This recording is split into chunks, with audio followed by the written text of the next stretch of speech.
এই মুহূর্তে যুক্ত আছে আপনাদের সাথে জনসমুদ্রে যেটি দেখতে পাচ্ছেন রাজধানীর সোহরাওয়ার্দী উদ্যানে আহ, বাংলাদেশ ইসলামী আন্দোলনের যে মহাসমাবেশ সারা বাংলাদেশ থেকে তাদের সংগঠনের যে সকল নেতাকর্মী রয়েছে তারা সকলেই উপস্থিত হয়েছে জনতার স্রোতে জনতার সমুদ্রে পরিণত হয়েছে যে দৃশ্যটি আপনারা এখন দেখছেন এখান থেকে মূলত আজকে সারা বাংলাদেশ থেকে বাংলাদেশ ইসলামী আন্দোলন বাংলাদেশের নেতাকর্মীদের মূলত তিনটি দাবি নিয়ে তারা আজকের এই মহাসমাবেশ করছে। এই তিনটি দাবির মধ্যে রয়েছে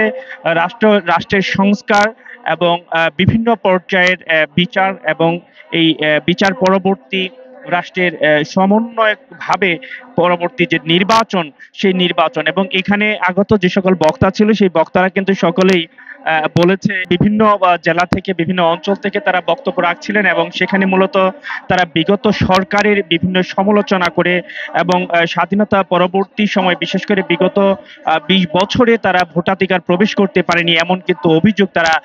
করছিলেন এবং এই বছর বিভিন্ন অন্যায়ের বিচার করে বিভিন্ন ফেসিবাদীর সাথে যারা জড়িত ছিল তাদের বিচার করে আইনের আওতায় এনে তাদের বিচার কার্য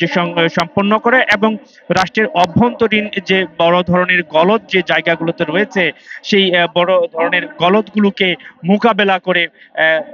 রাষ্ট্রের যে বড় বড় যে সংস্কারগুলো রয়েছে সেই সংস্কারগুলো করার জন্য দ্রুত অন্তর্বর্তীকালীন সরকারকে আহ্বান করেছে। এখানে অনেকে অভিযোগের সুরে বলছিলেন মূলত এই ৯টি মাস পার হয়ে গেলেও অন্তর্বর্তীকালীন সরকার তাদের যে ধরনের ভূমিকা রাখা উচিত ছিল সেই ধরনের ভূমিকা কিন্তু তারা পালন করতে পারেনি। আমি যদি আপনাদের একটু দেখানোর চেষ্টা করি এখানে হাজার হাজার লক্ষ লক্ষ মানুষের যে গণ জমায়েত আপনারা দেখতে পাচ্ছেন সেটি কিন্তু মূলত এই ইসলামী আন্দোলন বাংলাদেশের তাদের যে সংগঠনের প্রধান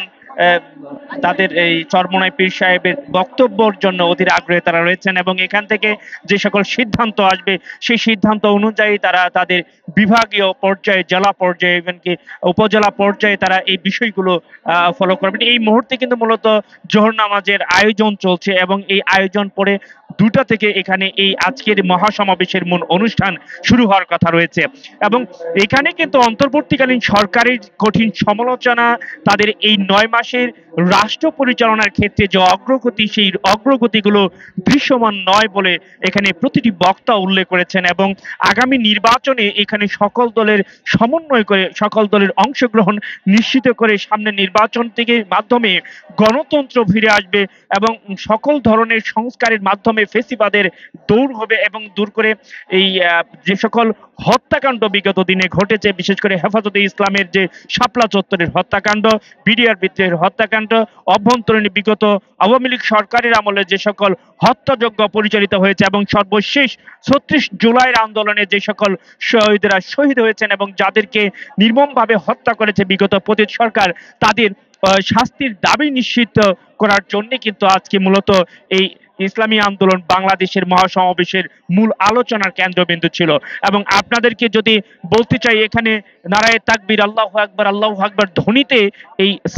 শহীদ সোহরাওয়ার্দী উদ্যানটি প্রকম্পিত হচ্ছিল যখন প্রত্যেকটি বক্তা তাদের বক্তব্য রাখছিলেন এবং সেই সাথে দর্শক আপনাদেরকে যে বিষয়টি পরিষ্কার করতে চাই মূলত ৩৬ জুলাইয়ের সূচনা যে জায়গা থেকে পরবর্তী নতুন বাংলাদেশের গণতান্ত্রিক অধিকার প্রতিটি মানুষ যাতে ফিরে পায় এবং তাদের পছন্দ মতো প্রতিনিধিকে নির্বাচিত করে পরবর্তী গণতান্ত্রিকভাবে রাষ্ট্রীয় সরকার গঠন করে এবং সেই সরকার গঠনের মধ্য দিয়ে দেশের প্রত্যেকটি সেক্টরে সেখানে গণতন্ত্র প্রতিষ্ঠিত হবে সেখানে ফেসিবাদ দূর করে সুন্দরভাবে নতুন বাংলাদেশ উন্নয়নের সম্ভাবনার দিকে এগিয়ে যাবে এরকমটাই কিন্তু আশাবাদ ব্যক্ত করছিলেন আজকের এই ইসলামী আন্দোলন বাংলাদেশের সমাবেশে প্রতিটি বক্তা। সর্বোপরি সর্বশেষ এখান থেকে যে দিক নির্দেশনা আসবে সেই দিক নির্দেশনা নিয়ে তারা ফিরে গিয়ে আরো উজ্জীবিত হয়ে বাংলাদেশ ইসলামী আন্দোলন তাদের কর্মকাণ্ড চালিয়ে যাবে আগামী নির্বাচনের জন্য এবং সেক্ষেত্রে তারা দেশের মানুষের কাছে প্রত্যাশা করছে সুন্দর একটি উজ্জ্বল বাংলাদেশ বিনির্মাণে হাত পাখায়